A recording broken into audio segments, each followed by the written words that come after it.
नमस्कार विद्यार्थियों। आज के वीडियो में जो कि भारतीय अर्थव्यवस्था में एग्रीकल्चर सेक्टर का दूसरा वीडियो है, ये देखने का प्रयास करेंगे या ये समझने का प्रयास करेंगे कि भारतीय कृषि की क्या प्रकृति है। इसमें पहला पॉइंट ये है कि भारतीय कृषि की उत्पादन की जो पद्धति है वह सामंतवादी है। हालांकि इसमें बहुत कुछ परिवर्तन हो गया है। स्वतंत्रता के समय भारत में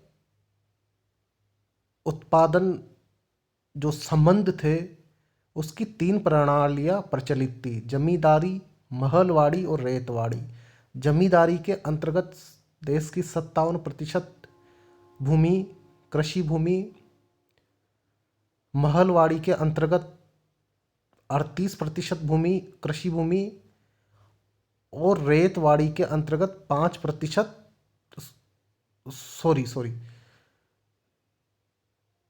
5% कृषि भूमि महलवाड़ी के अंतर्गत और 38% कृषि भूमि रैयतवाड़ी के अंतर्गत थी। ये तीनों ही कृषि उत्पादन संबंध की पद्धतियां खेती करने वाले किसान के शोषण पर आधारित थी। इसमें किसानों पर तरह तरीके के कर लगाए जाते थे या उससे अधिक किराया वसूल किया जाता था, जिससे किसानों का शोषण होता था। परंतु देश की आज़ादी के बाद राज्य सरकारों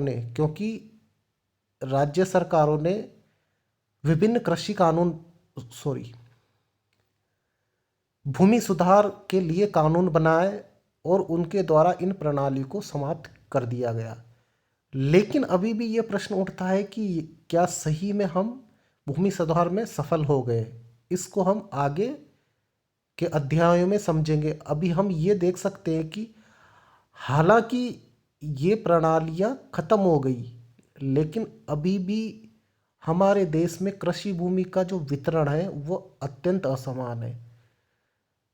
लगभग 80% भूमि कृषि भूमि की जो जोतें हैं वह 1 एकड़ से कम है, जबकि 2 या 2.5% जोतें बड़े आकार की और उसके अंतर्गत कृषि भूमि का अधिकांश एरिया है। ये बड़े किसान या भूमिपति कृषिगत मजदूरों की सहायता से खेती करवाते हैं और सारा उत्पादन अपने हाथ में रखते हैं और केवल उनको मजदूरी देते हैं। इस प्रकार उनका शोषण होता है। ये सामंतवाद का जो कि सामंतवादी उत्पादन प्रणाली जो कि कृषि में देश की आज़ादी के पूर्व थी, उसका एक नया रूप है।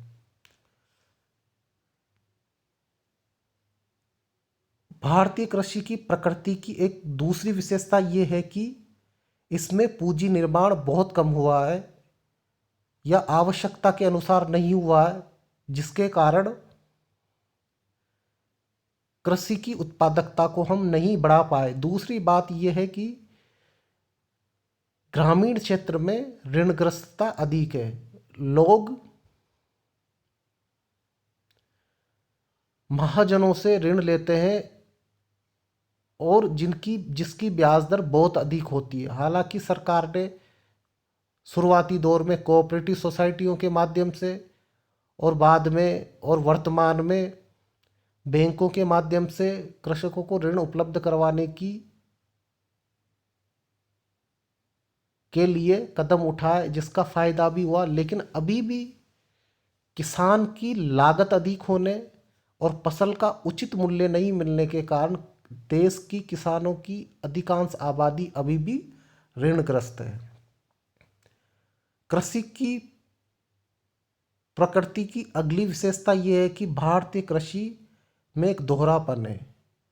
इसका मतलब यह है कि कृषि में जो मजदूर लगे हुए हैं उनकी मजदूरी दर उद्योगों में लगे हुए मजदूरों से कम है। भारतीय कृषि की प्रकृति की अगली विशेषता यह है कि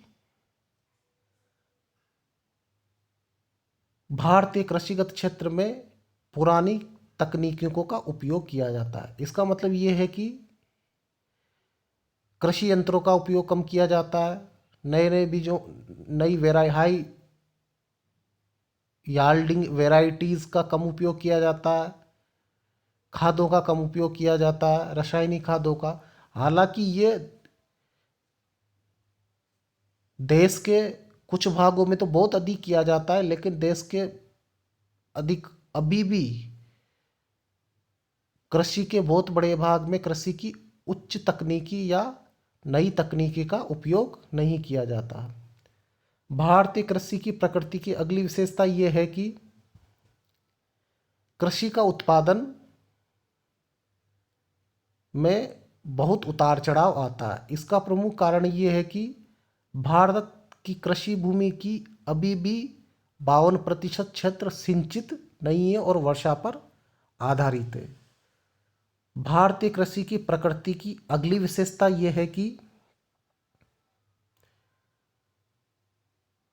भारत एक बहुत बड़ा देश होने के कारण यहाँ पर विभिन्न क्षेत्रों में जलवायुगत